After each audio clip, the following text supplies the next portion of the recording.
आज सच्चाई बार बार चिल्ला चिल्ला के कह रही कि राहुल जी इस देश को चाहिए। राहुल गांधी जी के पास विजन है, नरेंद्र मोदी के पास टेलीविजन है। आपको क्या लगता है नरेंद्र मोदी जैसा नेता चाहिए अब देश को? कदापि नहीं चाहिए। 2024 में मोदी जी आएंगे या नहीं? आपको क्या लगता है जिस तरीके से अमानवीय घटना ये कर रहे हैं बीजेपी के लोग, जैसे अभी आपने देखा है परवेश शुक्ला ने जो एक तरुण कुमार आदिवासी के ऊपर जो टॉयलेट करने का काम किया, हाँ। आप समझ रहे हो इससे आपको लग रहा है कि ये सत्ता में आ सकते हैं? मैं एक छोटा सा वीडियो दिखाता हूँ आपको ना, आप उस वीडियो को देखने के बाद आप खुद समझना कि नरेंद्र मोदी जी ने किस तरीके से वो बातें करी थी। आपको दिखाता हूँ।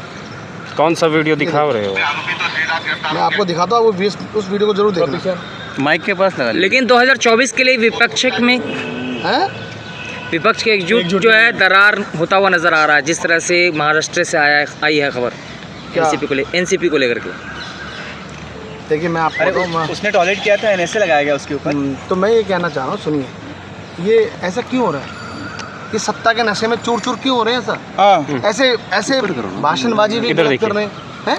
मतलब आप ये बताइए, युवा खुश नहीं है, महिलाएं खुश नहीं हैं, बड़े बुजुर्ग खुश नहीं हैं इनसे, तो आपको क्या लगता है कैसे सरकार आएगी अब? युवा तो हिंदू राष्ट्र की मांग कर रहे हैं। देखिए भाई साहब सुनिए, ये अपना सत्ता के नशे में ये रोटियां सेक रहे हैं हिंदू मुस्लिम करके। आप समझिए इस देश में अधिकार है भाई, हिंदू को अपना अधिकार है अपने तरीके से अपने मजहब से पूजा करने का, आप समझिए, और मुस्लिम को अधिकार है अपने मजहब से पूजा करने का। तो कहाँ किसी से अधिकार छीना कहाँ जा रहा है? ऐसा आप कैसे बोल रहे हो?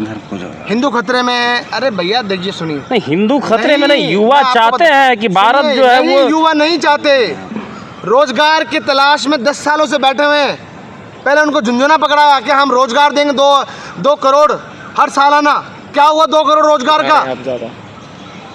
अरे बताइए क्या हुआ? नहीं, मैं आपसे पूछना चाहता हूँ, जब 2 करोड़ रोजगार नहीं दे पा रहे और उसके बाद आप कह रहे हो कि युवा चाहते हैं प्रधानमंत्री वापस बने, वो तो ये और उसके बाद पहले 5 साल जब ये सरकार बनी इनकी, तभी इन्होंने कहा कि हम ऐसे काम कर रहे हैं वैसे काम कर रहे हैं, इस बार हम युवाओं को रोजगार देने में असफल है, अब देंगे।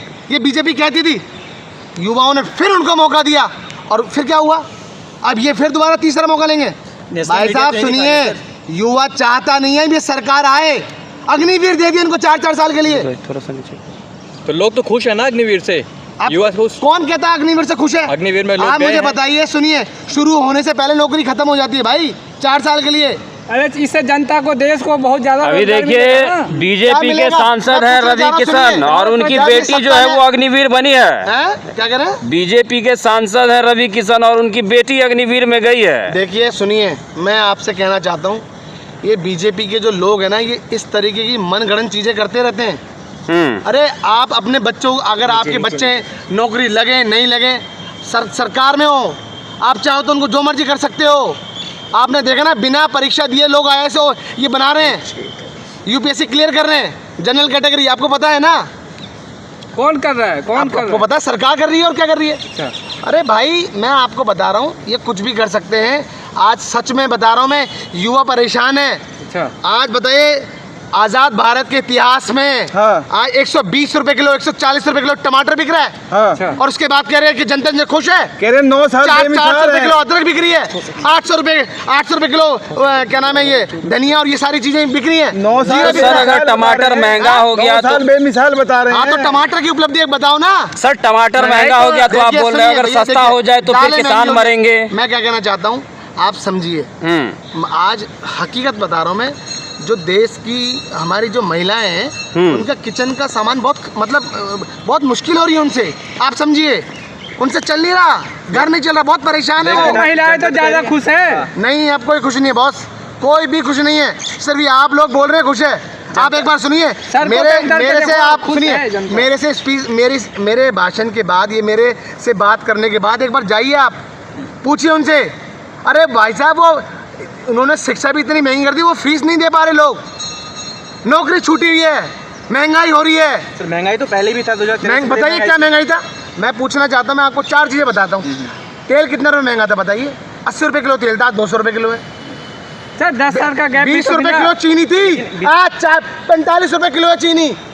20 रुपए किलो, दूध का 65 रुपए किलो है। और सुनिए तो समय के साथ सीधे सवाल का सीधा जवाब नहीं दे रहे हो आप। सुनिए 400 रुपए का सिलेंडर, 1150 रुपए का। सर सीधे सवाल का सीधा जवाब 2024 में क्या होने वाला है? देखिए मैं कहना चाहता हूँ ये अहंकारी सरकार, इसको उखाड़ फेंकने का समय आ गया है। और युवाओं ने, महिलाओं ने, बुजुर्गों ने और यहाँ हमारे जितने भी इस देश के जो लोग हैं, जनता है और जनता जनार्दन है, उन्होंने मन बना लिया है भाई साहब।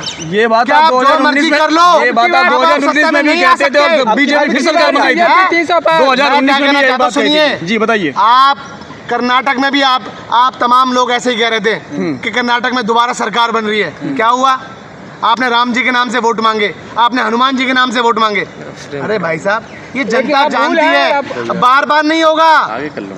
याद रखिए ये भारत जोड़ो यात्रा की राजनीति इतिहास अलग में एक होती है। ऐसी बड़ी यात्रा थी जिसमें राहुल गांधी जी ने चाहे आदिवासियों, मजदूरों, किसानों, युवाओं, महिलाओं से बात करने का उन्होंने वो निकाला है। लोगों से मन की बातें सुनी है। क्षेत्र की राजनीति एक अलग चीज है और संसद की राजनीति अलग चीज है। संसद की क्या राजनीति बताइए? क्षेत्र की राजनीति, संसद क्षेत्र की राजनीति जी। अरे भाई साहब हर राज्य में निकले हैं वो यात्रा, एक राज्य से नहीं हर राज्य से गुजरती हुई यात्रा गई है। अरे आप कैसे बात कर रहे यात्रा हैं? निकालने से कुछ नहीं होने और वाला मैं है। सुनो मैं एक बात बता दूं, चाहे जो भी कर लो। सुनिए इससे पहले राहुल जी की छवि खराब करने के लिए कितने पैसे का इस्तेमाल किया इन्होंने, हैं? बताइए क्या निकला? क्या निकला? सच्चाई भाई साहब आप चाहे कितना ही दबा लो वो जमीन फाड़ कर बाहर आ जाती है। आज सच्चाई बार बार चिल्ला चिल्ला के कह रही कि राहुल जी इस देश को चाहिए। राहुल गांधी जी के पास विजन है, नरेंद्र मोदी के पास टेलीविजन है। आपको क्या लगता है नरेंद्र मोदी जैसा नेता चाहिए अब देश को? कदापि नहीं चाहिए। तो राहुल गांधी के नेतृत्व में और सुनिए मैं आपने जो मुझसे बात करी, मैं आपसे एक बात पूछना चाहता हूँ। जी, जी। अगर राहुल गांधी जी को प्रधानमंत्री बनना होता ना मेरे भाई 10 साल सरकार थी कांग्रेस की, अभी आप समझिए मनमोहन सिंह सरकार, सुनिए मनमोहन सिंह जी सरकार में चाहते तो बन सकते थे मगर नहीं, ऐसा नहीं करा।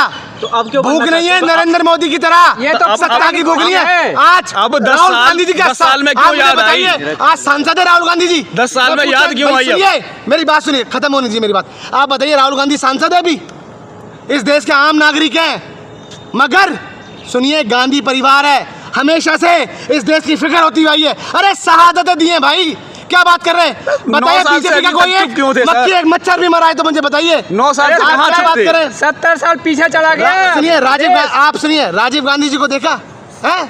बताइए इस देश के लिए उन्होंने अपने प्राण की आहुति दी। इंदिरा जी को देखिए इस देश के लिए अपने प्राणों की आहुति दी। आप क्या बात कर रहे हैं? और अरे आप बीजेपी कैसे का कैसे 70 सवाल साल पीछे सुनिए, चला गया। आप देखिए आपके सवाल, ये सवाल सिर्फ और सिर्फ ये भ्रष्टाचारी लोग कर सकते हैं। जो सच्चा आदमी होगा ना वो ऐसे सवाल का जवाब नहीं देगा। आपको समझना पड़ेगा इस देश में चाहिए क्या। इस देश को सर सुनिए इस देश को अगर जरूरत है तो राहुल गांधी की जरूरत है, समझो। अगर राहुल गांधी की जरूरत है तो राहुल गांधी के नेतृत्व में कांग्रेस चुनाव क्यों नहीं लड़ रही है? क्यों मैं लड़ एक रही? छोटी सी बात, मैं आपसे एक बात बताना चाहता हूँ, सुनिए। ऐसा नहीं है भैया, आप ऐसे बात मत करो। अच्छा एक कांग्रेस का एक सामान्य कार्यकर्ता आपके नरेंद्र मोदी को हराने की ताकत रखता है। क्या बात कर रहे हो आप? जो 70 साल में काम नहीं हुआ 9 साल में कर दिया मोदी जी कार्यकर्ता ने। बब्बर शेर है, हमेशा राहुल गांधी जी ने बोला ये, आपको समझना पड़ेगा। और सुनिए आज सड़कों पर कौन है मुझे बताइए? कथनी और करनी में आप जुड़ बताइए है, सड़कों पर कथनी। कौन है बताइए? इन्होंने बड़े बड़े प्रोपेगेंडा रचाए, अन्ना हजारे को लेकर आए।